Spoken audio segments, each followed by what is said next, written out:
Boa noite a todos.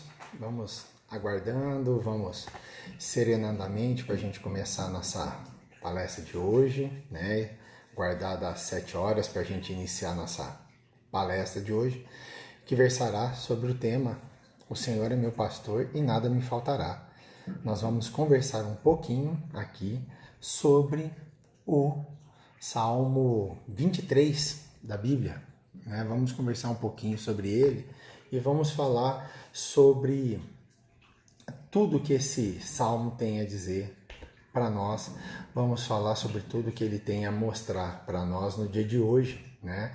E entender o peso dele nos dias atuais. Vamos começar então, primeiramente, com uma oração, né? Hoje a Manuela não vai vir fazer oração, então vamos nós mesmos, tá bom? Vamos começar?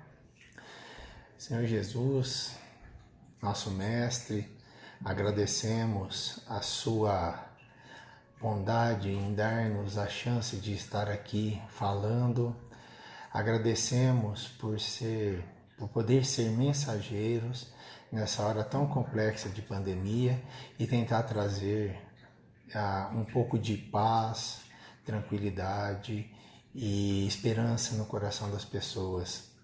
Que o Senhor proteja todos os profissionais de saúde envolvidos nessa pandemia e a todos nós que temos que sair para trabalhar, para comprar as coisas para casa, que nos proteja e nos guarde dessa pandemia. Que assim seja. Bom, vamos lá. Vamos começar então, né? Hoje, o nosso intuito é falar sobre o Salmo 23. Primeiramente, o que são os salmos? Os salmos são pequenos cânticos que eram entoados nos templos na época de Jesus, né? Então, um conjunto de salmos é um conjunto de cânticos. Legal. São, então, músicas, são cânticos, são cantos que eles proferiam, né, nos templos, na época de Jesus, tá? E esses salmos, eles não foram escritos por uma pessoa só. Esses cânticos foram escritos por várias pessoas. O maior deles é o rei Davi. O rei Davi é o maior produtor dos salmos que a gente conhece, tá? Então ele é o maior salmista. Mas além dele, nós temos Moisés, nós temos Asaf. Asaf tem uns salmos interessantes. Asaf é do 50, depois 73 e 83. Tem uns salmos legais para trabalhar também, né? Nós temos Efã, nós temos os filhos de Corá e alguns outros salmos que não tem registro sobre eles. Mas hoje nós vamos bater papo sobre talvez o mais conhecido dos salmos de Davi, que é o Salmo 23. Antes de falar sobre o salmo, eu vou contar o salmo aqui, para a gente começar a falar sobre o salmo em si. Tá joia? Vamos lá?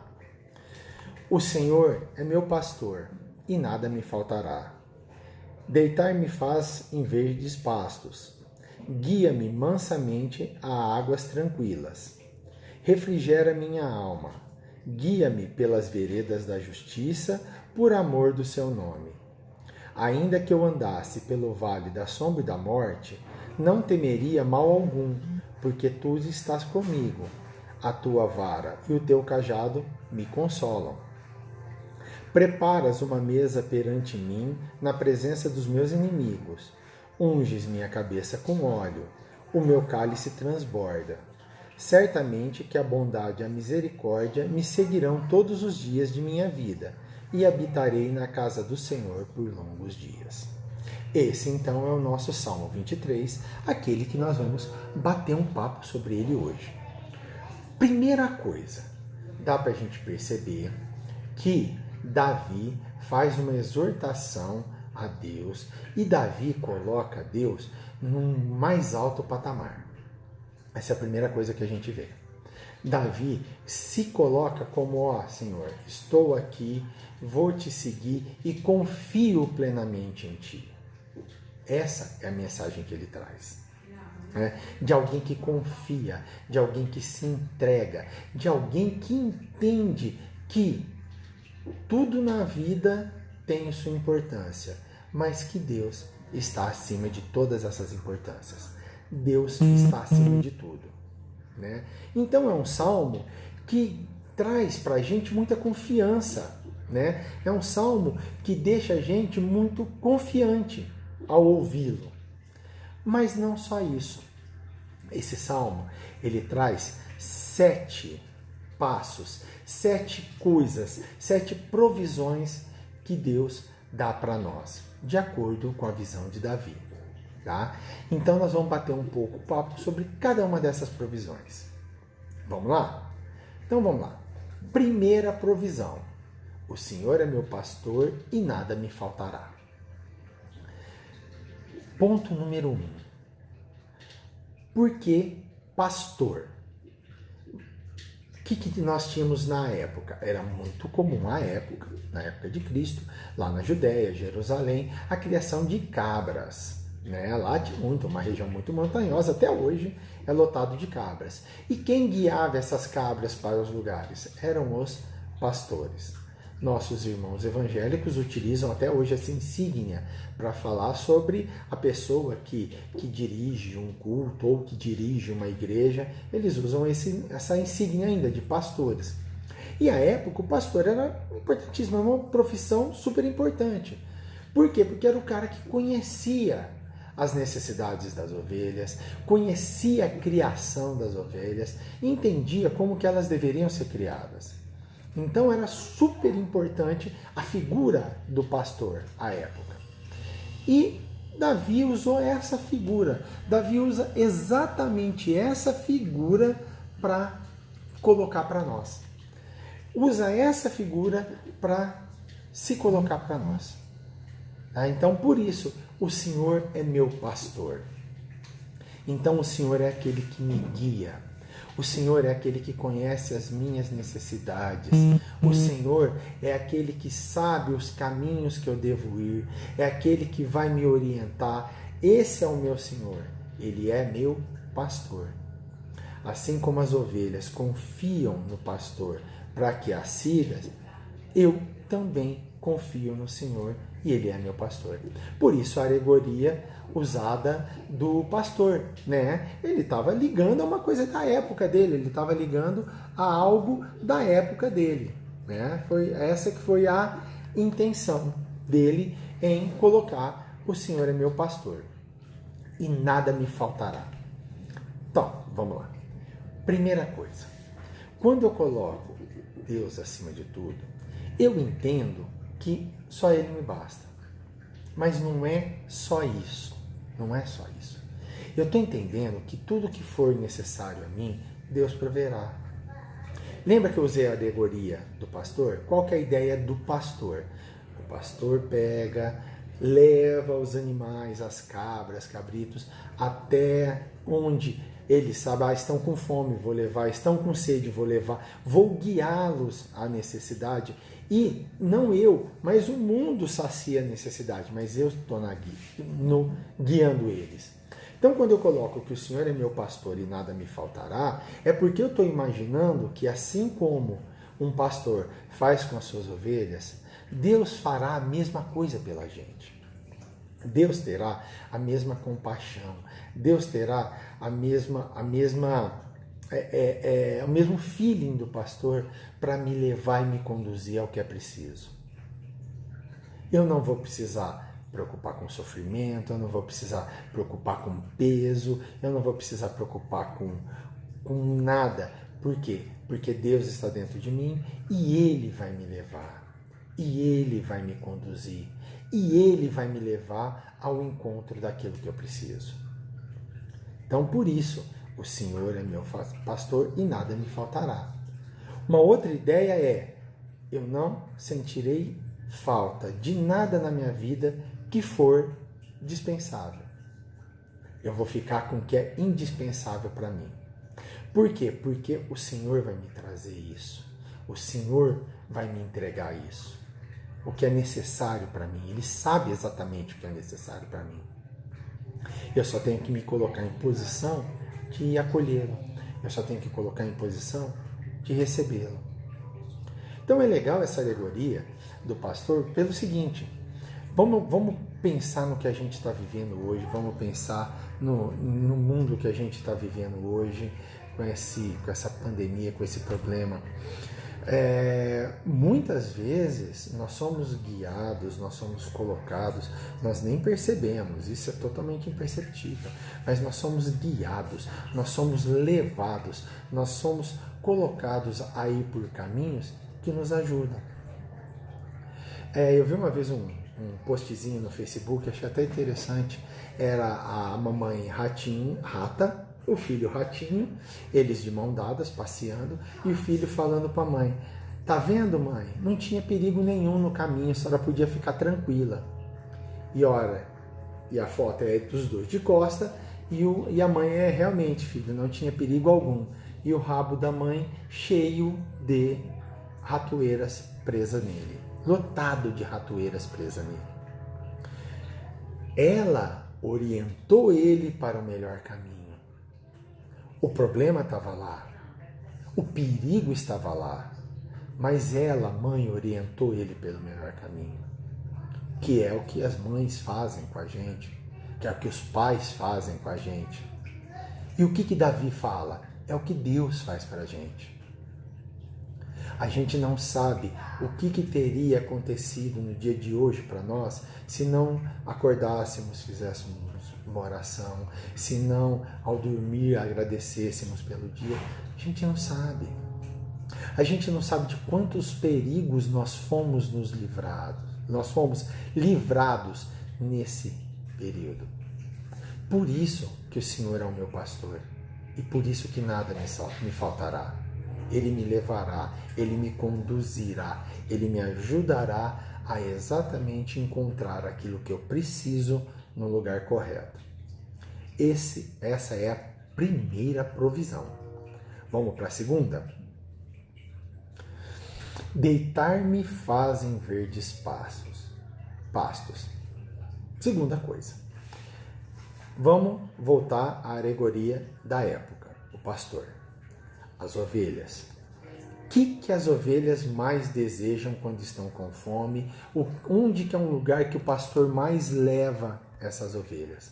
Claro, o lugar que esse pastor mais leva essas ovelhas vai ser em pastos verdejantes, vai ser em verdes pastos. Por quê? Porque lá ele sabe que elas vão comer, elas vão se alimentar, lá ele tem plena consciência de que elas vão se saciar. Então, o Senhor é meu pastor e nada me faltará. Por quê? Porque Ele vai me trazer a completa satisfação. Vamos pensar o seguinte. Tudo lá fora hoje é problema para nós.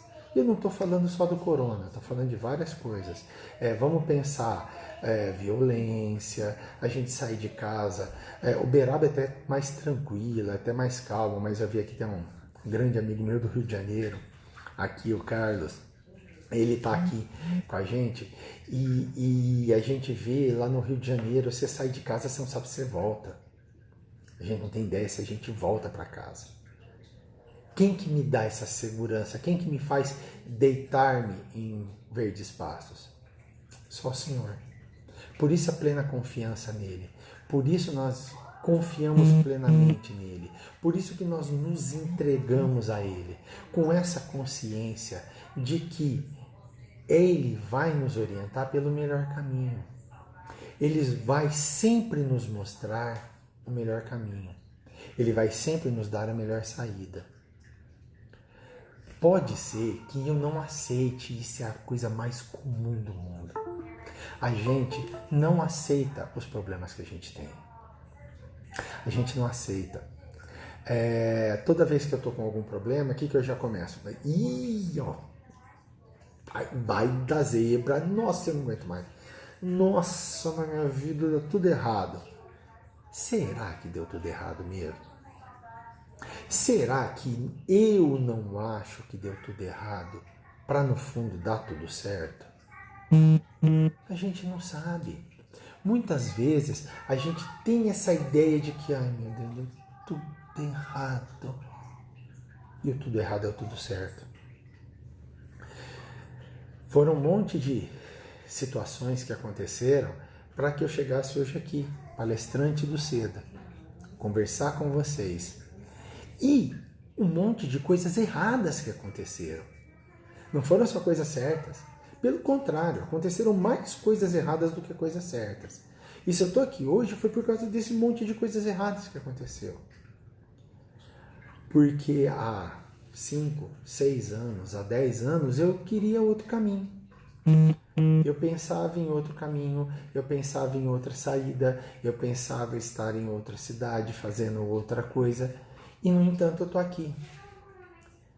Tem como eu falar que, nossa, foi só coisa ruim, que coisa ruim que aconteceu?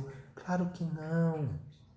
Várias dessas coisas serviram para me colocar no caminho. Quem me colocou no caminho? O meu pastor, que deitou-me em verdes pastos e falou: filho, agora tranquiliza, agora calma. Essa é a ideia do Salmo. Essa está implícito na segunda ideia. Não preciso ficar desesperado. Todo amparo virá.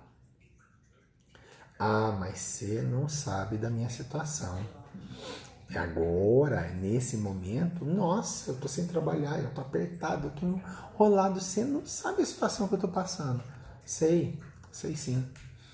Mas tenha plena certeza. Podia ser pior. Deus está te ajudando. Deus está, por caminhos tortos, ajudando você. Está te deitando em verdes pastos. Para quê? Para que você tenha paz. Que é a maior alegoria dessa paz? Ovelha. Ovelha, enquanto está com fome, ela não para. Ela só come. O que acontece depois que ela está totalmente satisfeita? Ela deita. Ela deita para descansar. Olha a alegoria. Quando a ovelha está totalmente satisfeita, ela deita. É isso que Davi está querendo falar para nós. Deus vai fazer isso para nós. Vamos para a terceira provisão. Não me faltará orientação. Olha só. Guia-me mansamente a águas tranquilas. O Senhor é meu pastor e vai me guiar por todo o caminho. E não vai me guiar por caminhos tortuosos, não vai me guiar por caminhos complicados, não vai me guiar por caminhos difíceis. Ele vai me guiar mansamente a águas tranquilas. Depois que eu me deitar, estiver satisfeito e descansado, eu vou querer água. Ele vai me guiar para essas águas. É um pouco do que eu falei um pouco atrás, há um ponto atrás. Provavelmente, e isso eu falo com toda certeza, achei muito, muito, muito ruim tudo que aconteceu até eu chegar aqui, até hoje. Por quê? Porque eu queria alguma coisa. Mas quem me disse que aquele querer que eu tinha, que aquela coisa que eu queria era para mim, era para o meu melhor? Como eu costumo dizer, a gente não faz ideia do que não é o melhor para nós. Deus sabe. E Ele nos orienta. O problema é que a gente insiste em não aceitar essa orientação. O problema é que a gente insiste a querer fazer o nosso caminho. A gente insiste a querer trilhar o caminho que eu quero trilhar. A gente insiste em não olhar o caminho que Deus faz para nós. E muitas vezes a gente perde a esperança. Mas perde a esperança porque eu quero uma coisa.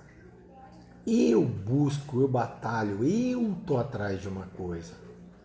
Mas será que é isso que Deus queria para mim? Será que é exatamente isso? Eu quero muito voltar a trabalhar, eu quero muito abrir meu negócio. Cara, pensa.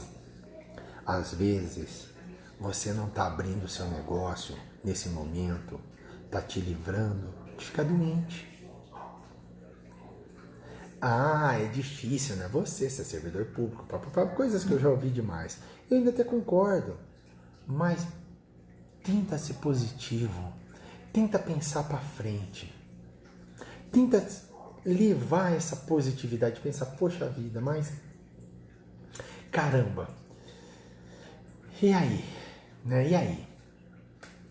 Será que é o melhor para mim voltar? Será que é o melhor para mim ficar em casa? Se Deus está me mandando isso, é porque isso é o melhor para mim.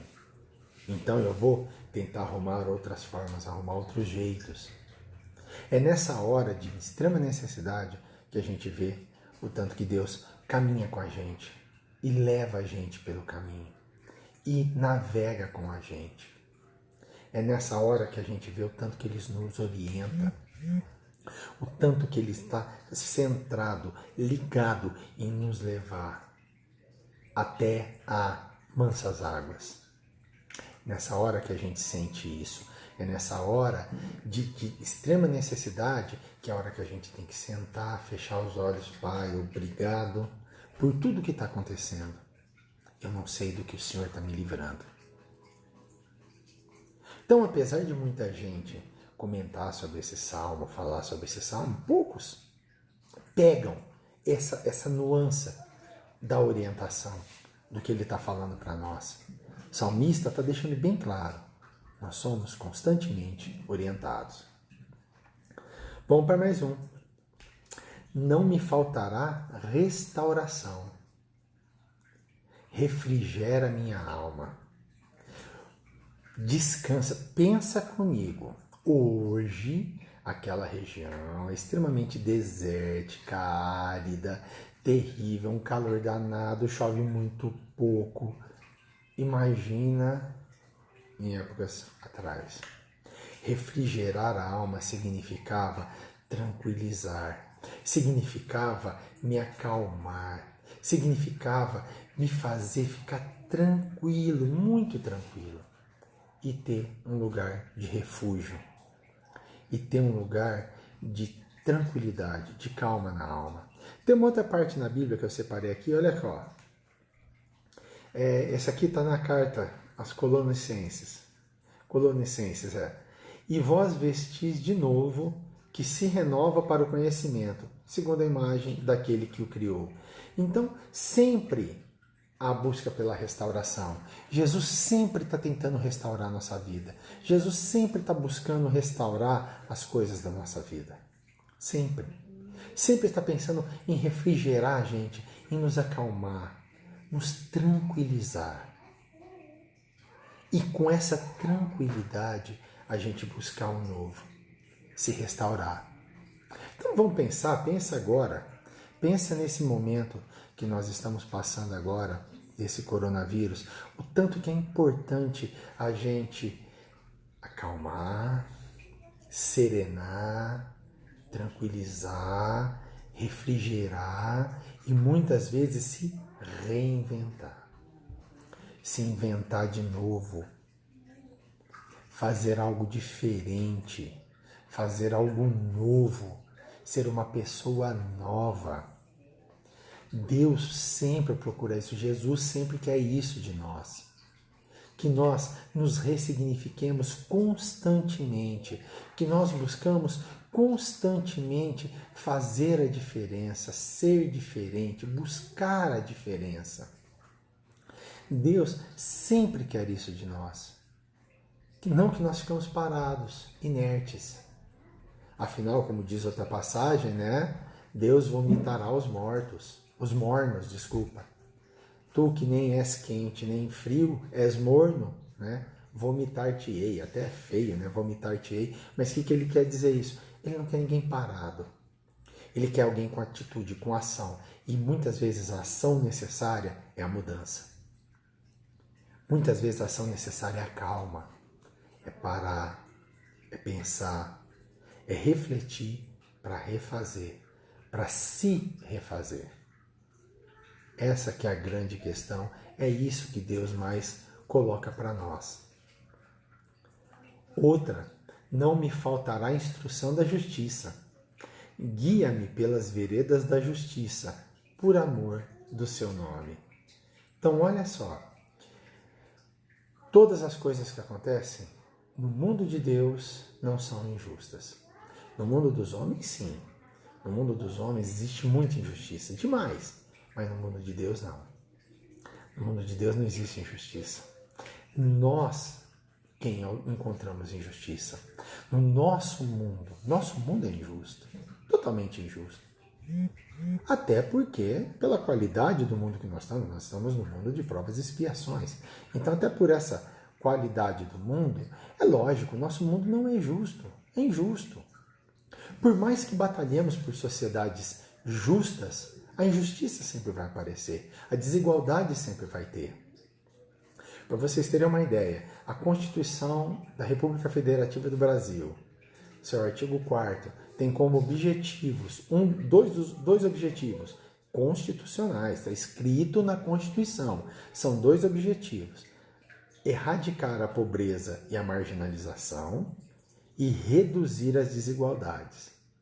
Por quê? Porque erradicar a pobreza, erradicar a marginalidade, dá para a gente pensar, mas desigualdade é inerente ao nosso mundo. Então, o homem não está preocupado com justiça. Quem está preocupado com justiça é Deus. A justiça dele não falha. Então, não fica com o coração pesado, não fica com o coração triste. Acontecem problemas, não fica com o coração. Perdoa, esquece. Por quê? Porque Deus é quem vai garantir a verdadeira justiça. Como diz ele, guia-me pelas veredas da justiça por amor do seu nome. Então, por mais que eu ache que o mundo é injusto, para Deus não existe injustiça.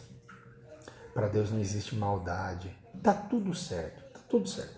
Tudo que nós estamos vendo está tudo certo, é tudo desenhadinho para ser assim, mas está tudo certo. Não tem problema nenhum, tá? Está tudo certo, confia, aceita e vai. Por quê? Porque está tudo certo. A gente se revolta, a gente fica triste, fica. A gente desanima. Mas é assim que é o mundo. A justiça não é daqui. A grande justiça é divina. Olha aqui que Paulo diz na carta aos Timóteos. Toda escritura divinamente inspirada é proveitosa para ensinar, para redarguir, para corrigir, para instruir em justiça. Por quê? Porque Deus é a justiça. É Deus quem nos traz a justiça. Vamos para mais um? Não me faltará de coragem diante do perigo. E aqui a gente tem uma coisa que linka ao outro lado da Bíblia. O que ele fala nesse ponto? Ainda que eu andasse pelo vale da sombra e da morte, não temeria mal algum. Lá, como eu disse para vocês, em Jerusalém, era uma terra, Jerusalém, Jericó, lá é muito montanhoso. E a estrada entre Jerusalém e Jericó tinha um trecho que era fechado de mata, de montanha, que o sol raramente batia lá. Então lá era o Vale das Sombras. Só que era um vale, pensa hoje, Uberaba, se andando numa rua escura, que sempre foi escura, que não tem iluminação, ou que é muito fechada de árvore. Pensa, o que vai virar essa rua hoje em Uberaba? Exatamente como na época de Cristo. Eram muitos assassinatos, muitos assaltos, e todo mundo temia passar lá. E ele ficou conhecido pelo Vale das Sombras e da Morte. E tem uma passagem da Bíblia que cita uma ocorrência dentro desse vale. É a parábola do bom samaritano. A pessoa que estava lá quando o samaritano a socorreu, ela estava próxima ao Vale da Sombra e da Morte. Então aconteceu alguma coisa com ela no Vale da Sombra e da Morte e ela foi parar lá perto de onde o samaritano a salvou. Tá? Então, Marie passando aqui. Então, que nós temos ali? Nós temos aí que, ainda que eu andasse pelo vale da sombra e da morte, então, ainda que eu andasse pelo vale da sombra e da morte, um vale perigosíssimo, um vale terrível, um vale super complicado, ainda que eu andasse por esse vale, não temeria mal algum. Por quê? Porque o Senhor está comigo. Mesmo estando nesse vale, o Senhor está comigo. Mesmo estando nesse espaço perigosíssimo, o Senhor está comigo e nada me acontecerá. Então eu confio e acredito e ataco e batalho no perigo. Por quê? Porque o Senhor está comigo.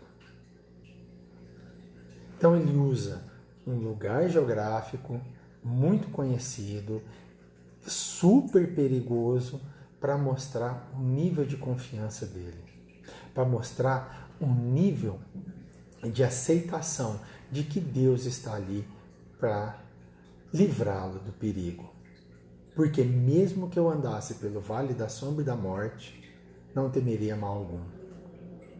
Então, por que nós não devemos procurar a luz? Que estamos correndo atrás, estamos batalhando para procurar a luz. Por que nós vamos não ter coragem de enfrentar o perigo? Temos que ter coragem, sim. Temos que ter muita coragem de enfrentar o perigo. Por quê? Porque Deus está com nós. Deus é conosco. Vamos continuar. Não me faltará a presença divina, porque tu estás comigo. Deus está com a gente. Deus sempre está com a gente. Nos piores momentos, é Deus quem nos conforta. Nos momentos mais complicados, é Deus quem está conosco. É Deus quem está aqui, quem faz parte da gente. Então, confiança, muita confiança. Por quê? Porque o que Davi quis deixar para a gente bem claro? É Deus que nos dá orientação, é Deus que nos dá a paz, é Deus que nos dá a luz, é Deus que nos dá alimento, é Deus que nos dá a coragem e a força para entregar os perigos, enfrentar os perigos. Por quê? Porque Deus está sempre conosco. Porque Deus está sempre presente. Deus se faz presente em nossa vida. Deus se faz presente em nosso caminho. E isso é muito bom.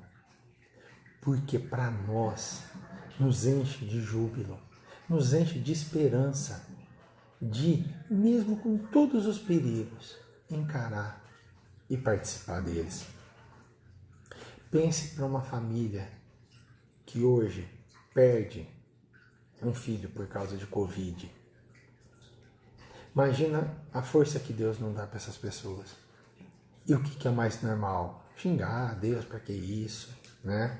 Tem até um salmo de Asaf, que ele é bem nesse sentido, né? De por que eu, por que comigo, por que o meu. E depois o mesmo Asaf volta atrás em outro salmo e entende que ele não tem controle e que tudo o que está acontecendo é a vida, é o ciclo normal. Todos cumpriram seu ciclo, né? Essa que é a ideia por trás dos salmos. E para a gente encerrar, não me faltará conforto na tristeza, porque a tua vara e o teu cajado me consolam. Pô, tua vara e teu cajado pesou, hein? Pesou na mão, Deus me livre.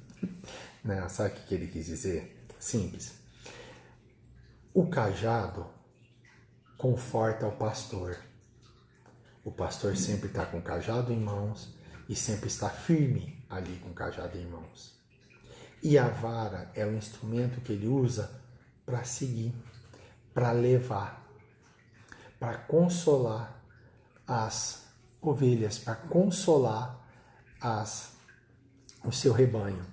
Então, enquanto o cajado é aquilo que suporta, é aquilo que segura, é aquilo que mantém o pastor íntegro, o pastor forte, a vara é aquilo que leva as ovelhas. Um pastor nunca bate em suas ovelhas com a vara. Ele usa para orientar. É exatamente isso. Na tristeza, nós temos o nosso cajado para nos consolar. Deus é nosso cajado para nos consolar. E a sua vara nos leva para o melhor caminho. A sua vara, sem nos bater, com todo o carinho que um pastor tem por suas ovelhas. A vara serve para nos guiar para o melhor caminho, nos guiar para o caminho da paz, nos guiar para o caminho da esperança, nos guiar para o caminho da luz. Espero que de agora em diante, todas as vezes que todos vocês, inclusive a mim, utilizarem esses salmos em oração, em leitura, entendamos o tamanho dele, entendamos como ele é grande, entendamos toda a mensagem que ele passa para nós e entendamos que um salmo escrito há muito tempo, mas muito tempo mesmo, explica muito bem o que nós estamos passando hoje. Por quê? Porque hoje, com essa pandemia, nós estamos passando pelo vale da sombra da morte. E mesmo assim a gente não deve temer. Façamos a nossa parte, façamos aquilo que é nosso, cuidamos daquilo que a gente pode cuidar. Por isso que eu sempre falo, se você puder ficar em casa, fique. Se não puder, se precisar sair, se precisar trabalhar, toma todas as precauções. Por quê? Porque Deus nos dá a coragem para enfrentar o vale da sombra da morte. Precisa sair, faz uma oração e vai. Precisa trabalhar, faz uma oração e vai. Confia. Por quê? Porque mesmo que eu passasse pelo vale da sombra da morte, não temerei mal algum, porque tu estás comigo. E é essa mensagem que eu queria deixar para vocês hoje. Que, com Uberaba reabrindo, com diversas cidades reabrindo, que vocês confiassem, façam uma oração, confiem em Deus e vão. Façam a parte de vocês, mas confiem em Deus. Confiem que nós vamos passar por esse vale da sombra e da morte. Muito obrigado a vocês que ficaram aqui comigo, gratidão demais a todos que me acompanharam. Quarta-feira a gente está aqui de novo com mais um tema. Boa noite a todos, boa semana, tchau!